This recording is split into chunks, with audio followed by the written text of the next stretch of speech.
ibintu dukunze kumva kenshi aho usanga abantu bateruye ikiganiro cyangwa se bari mu biganiro bivuga ku mabere y'abakobwa n'abagore, by'umwihariko bavuga ku kugwa kwayo. Kunywa itabi biri bimwe mu bishobora gutuma amabere y'abagore n'abakobwa agwa. Ingingo yo kugwa kw'amabere y'abakobwa n'abagore n'ikibitera ni imwe mu zidakunze kuvugwaho rumwe muri sosiyete zo hirya no hino ku isi, byagera mu Rwanda bikaba agahomamunwa kuko hari n'abavuga ko ashobora kugwa kubera kuyakorakora.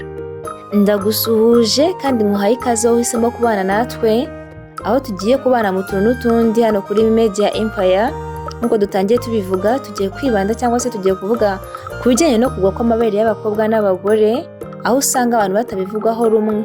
Njye gusuhuza nkanaguha ikaze muri kiganiro ndi Isingizwe Edith, ntucikwe.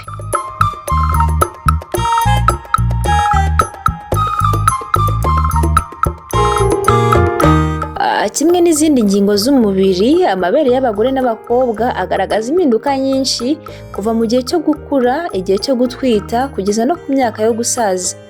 Ubushakashatsi butandukanye bugaragaza ko kugwa kw'amabere ari ugutakaza imbaraga ku ruhu n'imitsi biyagize no kugabanyuka ko gukomera kwayo bikarangira amabere yari ahagaze aguye.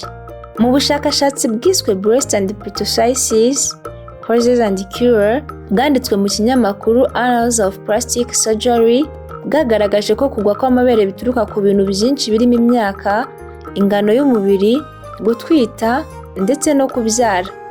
Bwagaragaje kandi ko ibyago byo kugwa kw'amabere byiyongera ku bagore bafite amabere manini cyane, ihindagurika ry'ibiro ndetse no kubyara inshuro nyinshi.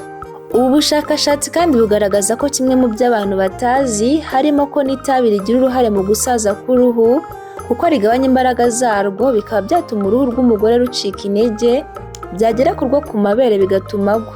Niyo mpamvu dutangira iki kiganiro twavuze ko kunywa itabi bishobora kuba zimwe mu mpamvu zituma amabere y'abakobwa n'abagore agwa. Ku rundi ruhande kandi ubushakashatsi bwakorewe muri Leta Zunze Ubumwe za Amerika bwiswe The Effect of Breastfeeding on Breast Aesthetics bwerekanye ko konsa umwana atari impamvu nyamukuru itera kugwa kw'amabere nk'uko bamwe babivuga. Busobanura ko impinduka ku mabere ziza cyane iyo umuntu atwite ndetse n'imiterere y'umubiri we bikaba nta sano bifitanye no konsa umwana. Abahanga kandi bakomeza bavuga ko kugwa kw'amabere ari ibintu bisanzwe kandi rimwe na rimwe bishobora kugorana ko umuntu abyirinda burundu, gusa hakaba hari ibyo wakora ngo urinde uruhu n'imitsi byo ku mabere. Ibi ngibi impamvu nanone babigarukaho ni uko hari bamwe mu bantu batuye isi usanga bari gukora ibishoboka byose kugira ngo birinde ko amabere yabo yagwa, bamwe bakanga no konsa abana babo bagira ngo amabere yabo atagwa, ariko kandi nk'uko tumaze kubyumva nta kintu ushobora gukora by'umwihariko ngo amabere yawe areke kugwa. Gusa nanone hari bimwe mu byo wakora harimo kwirinda kunywa itabi kuko rituma uruhu rucika intege bityo rugatakaza ubushobozi bwo gushyigikira amabere nk'uko bisanzwe. Abahanga bemeza ko gukora imyitozo ngororamubiri ahanini wibanze ku gice cyo hejuru bikomeza imikaya bigatuma amabere asa nk'ari hejuru, bikaba byarinda kugwa imburagihe.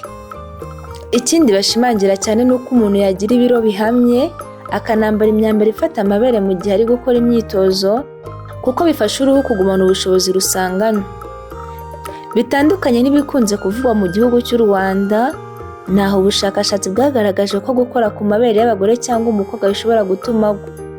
Impamvu ni uko mu gihugu cy'u Rwanda benshi usanga barimo baganira ku kugwa kw'amabere y'abagore n'abakobwa, ariko umubare munini akaba ari abavuga ko kugwa kwayo biterwa no kuyakorakora. Rero ngira ngo umaze kumva zimwe mu mpamvu zituma amabere y'abakobwa n'abagore agwa, ariko by'umwihariko aba ari ibintu bigomba kubaho byanze bikunze bitewe n'ibyiciro umuntu agezemo bitandukanye nk'uko twagiye tubibona, byaba uburumbuke, ugusaza cyangwa se ibindi. Reka nshimire rero buri umwe wese wanye natwe aho twari kumwe mu tuntu n'utundi kuri Media Empire. Njye rero kubagezaho ikiganiro nkandi Isingizwe Edith, tuzasubira ubutaha, mugire ibihe byiza.